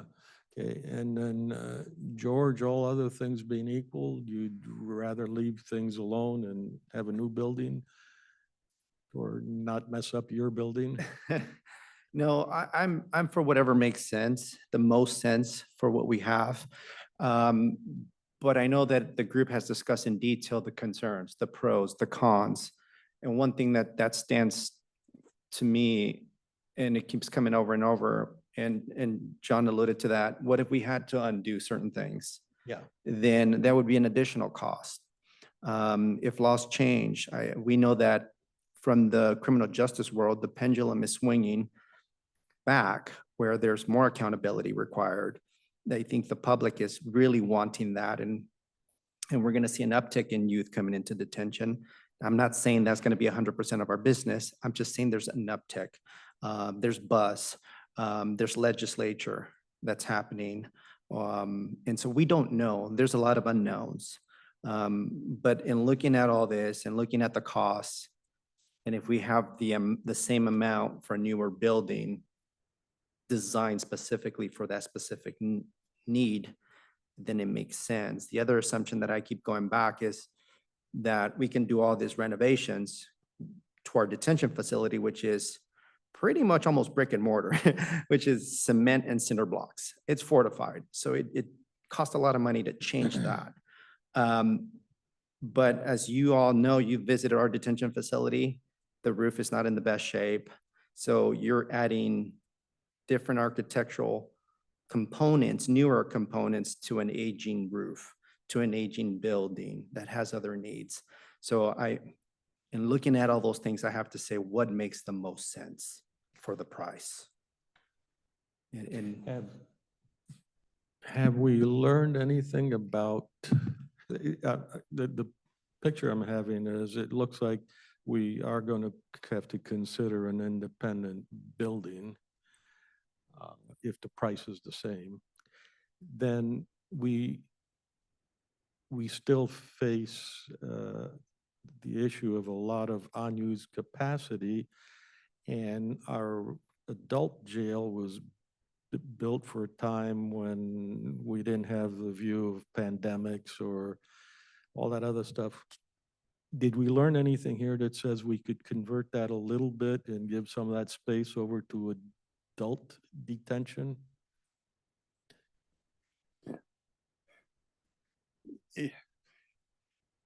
Alls I can, I don't know if that'd be a possibility or not. If I rely on the judges, it's an absolute no. But that doesn't make sense to me. Yeah, I think one of the legal barriers for bringing adults into the juvenile facility is they call it the PREA, but it's making sure adult prisoners stay a long ways away from youth. Just don't want them that close. yes, it's RCW, it's separation of sight and sound as it's stated on the RCW. So that's the big hurdle that you have to go Yeah, through. I think I know that, Yeah. but in this analysis, you had to essentially isolate the detention facilities anyhow. So I'm saying, maybe you say it will increase the cost by $1 million, another 10–15%. But at least it gives us something to think about. Having those individual cells is something we sorely needed during the COVID era and letting people out of jail because we didn't have the jail space just didn't do us a good turnout in the street. And I'm thinking off the cuff here because you mentioned am something too. that that kind of struck to me. They say, well, can there be more use for the jail? And if we're talking about maybe not inmates, maybe a dual training facility for officers where we also get to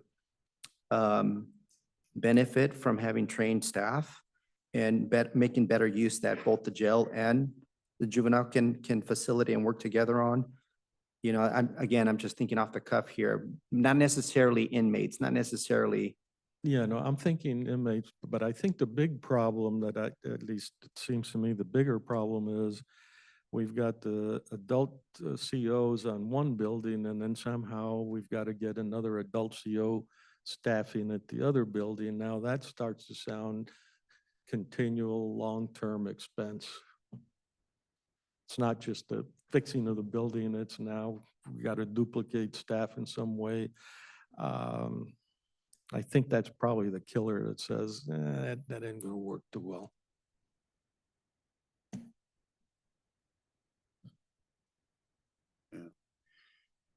Whichever way, if we decide to move forward, it's still a long process. If you wanted to move forward with this facility, I'm sure you'd have to get state permission to convert part of it. You'd have to find the funding because you don't have a money tree out there. I mean, you have to find a provider and any changes a provider might want. So, I mean, it's still a path. Yeah, but that's in your district. Well.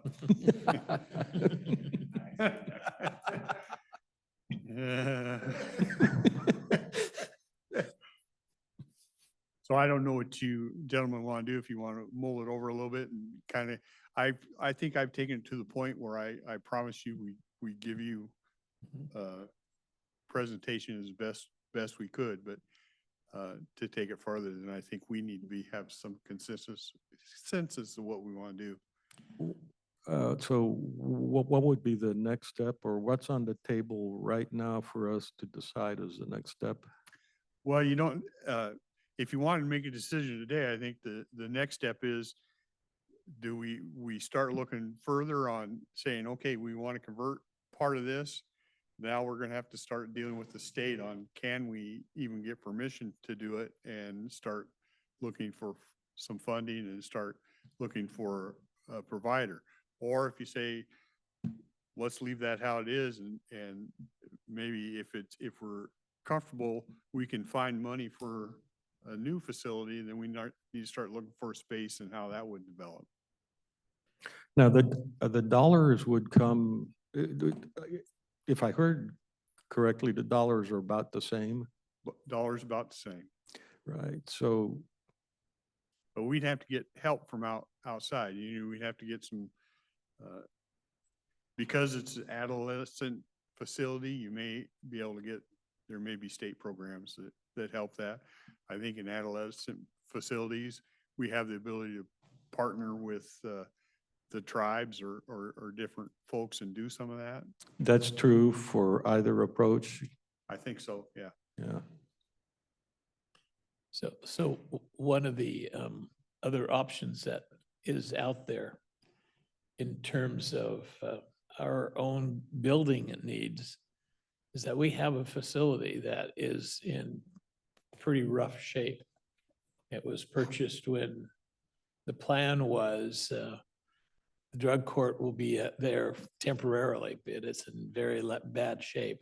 That's the site that I would think might be a better designed facility that is safer and more secure and more effective. You just plan to just tear that building down. Drug court has to go someplace, and that's not part of the solution right now, but it doesn't make a whole lot of sense to pour that much money into a facility that's got a lot of problems right off the bat just because of the structure. If the state is willing to give us the money, let's build the facility the right way rather than adapting into an older building. Because I can guarantee you, if you're talking roof and HVACs, you're talking a lot more money rather than less. So, Yeah.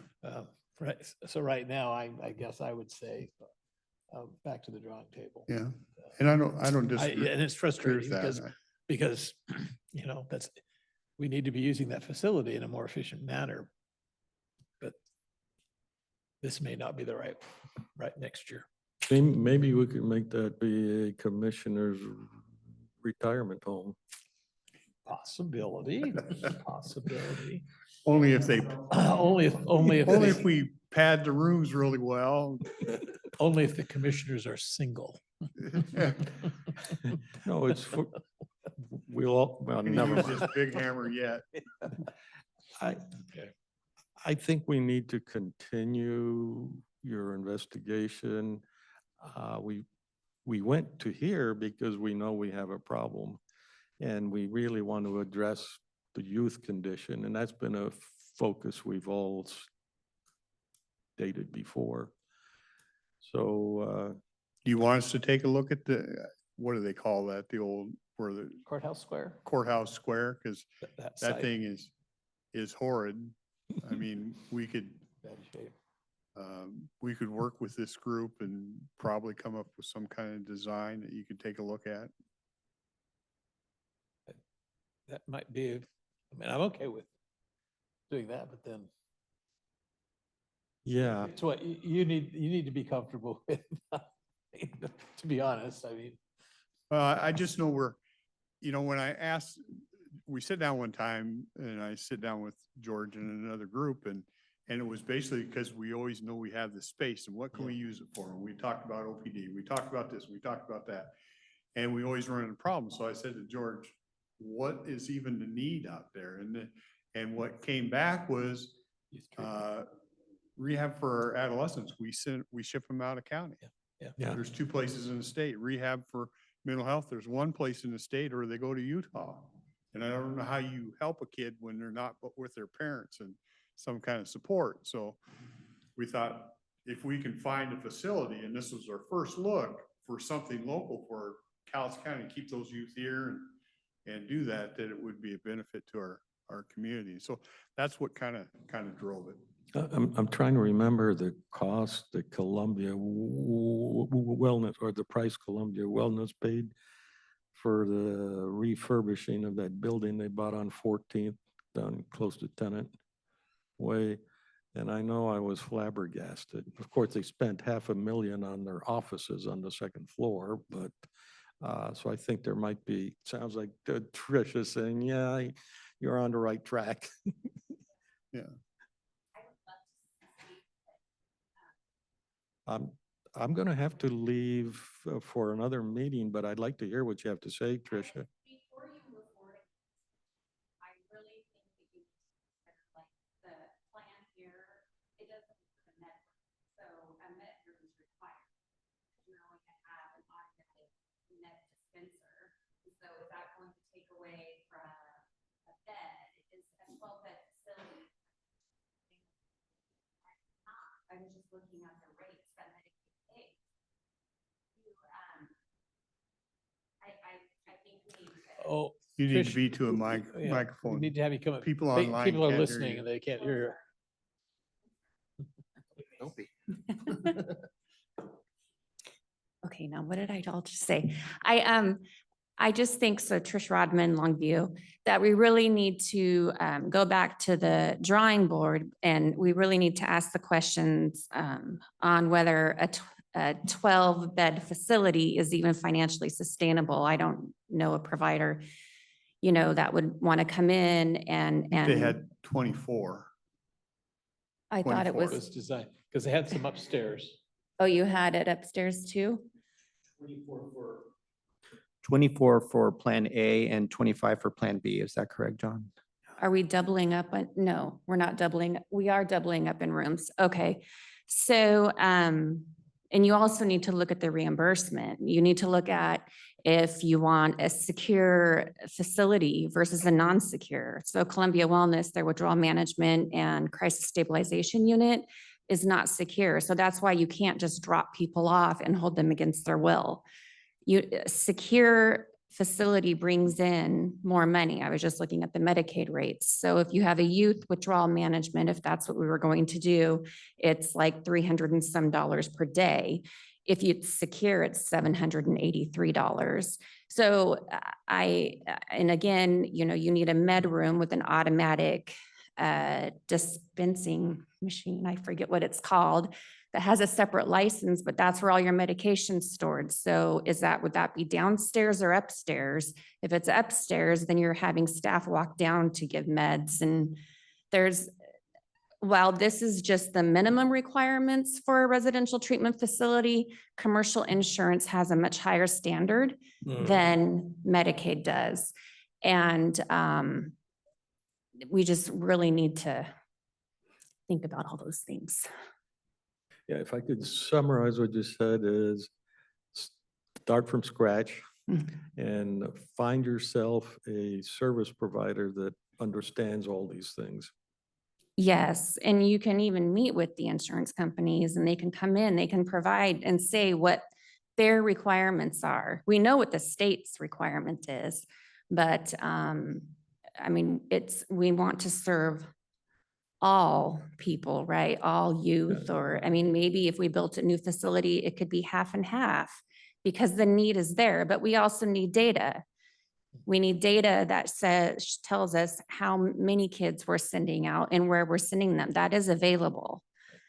And yeah, anyway, that's it. So if you want me to continue on, I'm happy to do that, and we can start looking at other options. I Bring that agree back. with everything Trish said. And that leads me to think we don't mess around with the facility we have now. But then it's a whole new ballpark there. We're building essentially a small hospital. Yeah. And I know we don't have that expertise in the county staff. Do we want to go there is probably the big question. Yeah. I would guess we need to chew on this a little bit. It would seem to me that this is not a building or facility that the county would run. We would have to have a provider. Yeah. And we would need to consult with a provider to make sure it's built right. Maybe we have the property and maybe we can sponsor the construction, but it's like, no, it's got to be designed and it's got to be self-funded. The state probably has money to build facilities, but it's got to pencil out staffing wise, because we know what happens when the state doesn't have appropriate funding. They crowd people together and it's not a good situation. And then they try to stop admitting people and that even gets worse. And we've already had that problem with some of the youth. It's not treatment facilities, but the youth, the step up from our juvenile facility.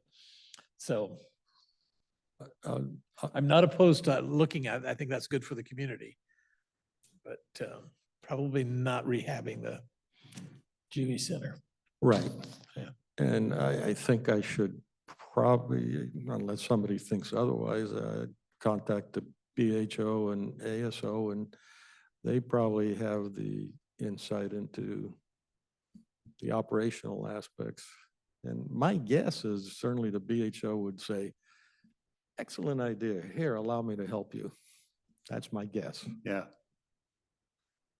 Well, we have a core group together and we can certainly bring them in if you want us to take a look at that and bring it back to you.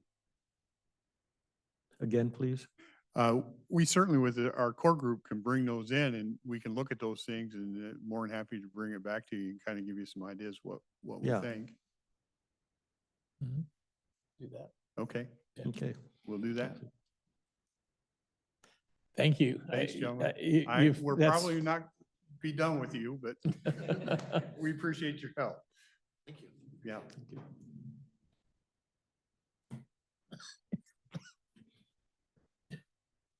Dennis, aren't our decisions supposed to be easier as we get closer to the timeline? Well, Yeah. health and service program that I said no to. That's progress. That's true.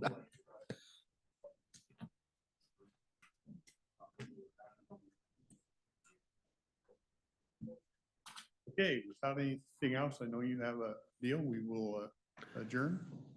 Sure. Okay, thank you. Thank you. And I'll see you guys in a couple weeks.